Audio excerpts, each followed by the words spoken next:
Hey guys, what's up? It's Vertican, and I hope you are all having a great day. And today I'm making a video showing some of my process of drawing my OC, who I've had the desire to draw for a while now, but I haven't drawn an original character in literal years. So today that is exactly what I'm doing in this video. And I sketched and colored some concepts of her in Photoshop using my new tablet, the Wacom Cintiq. Wacom? I don't know. I say Wacom. The Wacom Cintiq Pro 24-inch. And this is the first time I'm getting a pen display specifically from Wacom. So I thought I would give some of my initial thoughts and impressions on whether or not this tablet was worth the whopping $2,000 plus price tag that this tablet has. So first off, while I'm drawing my OC, who by the way doesn't even have a name yet, she's more or less serves as a self-insert character for now.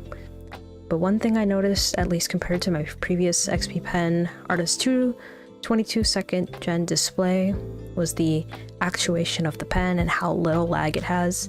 From the moment the pen touches the screen, I noticed no lag at all.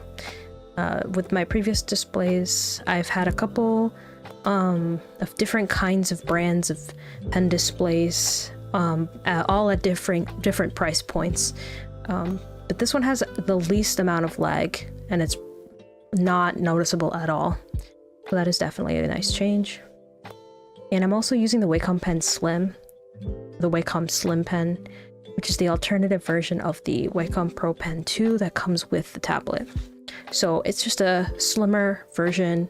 It feels more of like an Apple Pencil experience if you've ever owned an iPad with an Apple Pencil.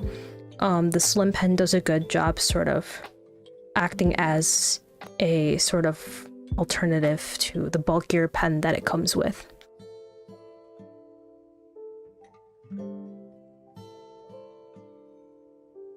Next is the size of the tablet. I'll put the actual dimensions of the screen up here, but it's so incredibly spacious, and the step up in size from the 22-inch XP Pen that I had, for me, was 100% worth it.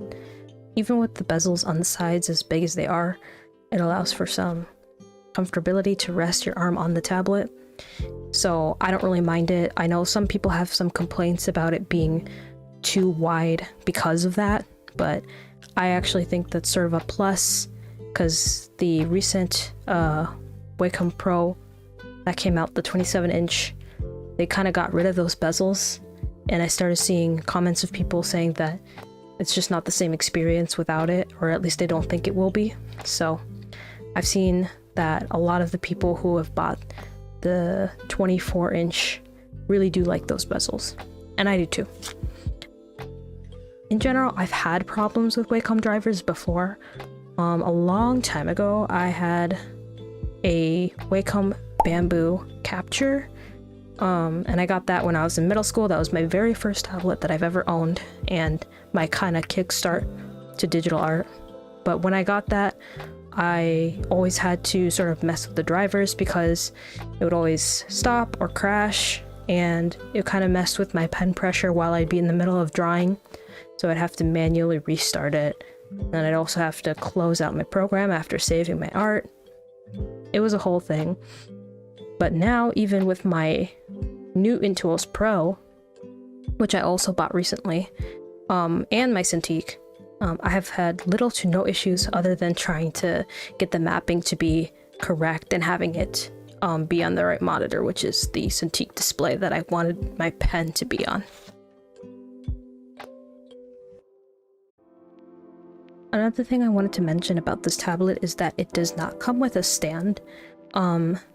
Even if you buy the more expensive touch version, it just doesn't come with one. It's got these two kickstand-like legs, and it definitely won't be enough, considering you'll still be slouching over it. So you need to invest in either Wacom's branded flex arms or other sort of stands that they offer, or you can go with some sort of third-party alternatives. For me, I thought of buying the Amazon Basics arm, which It's still a little bit on the pricier end than I would have liked to spend on it, but it's definitely cheaper than the Ergotrons or the Wacom Flex Arm options.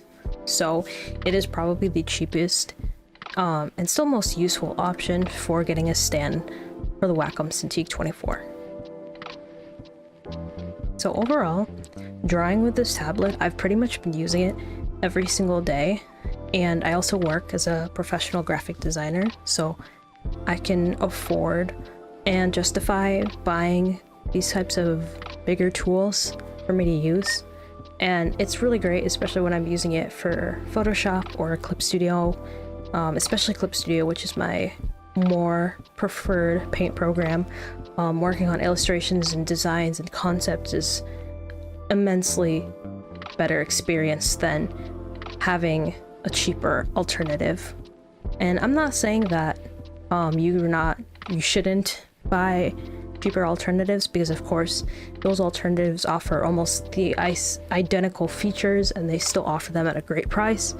But just in terms of quality and really good drivers, especially since I am a Windows user, having good drivers that work and actually I don't have to struggle with is also very important, which in the past I've had to kind of work with XP Pen and Huion support in order to get my drivers to even work. So that is another thing that I thought is worth mentioning.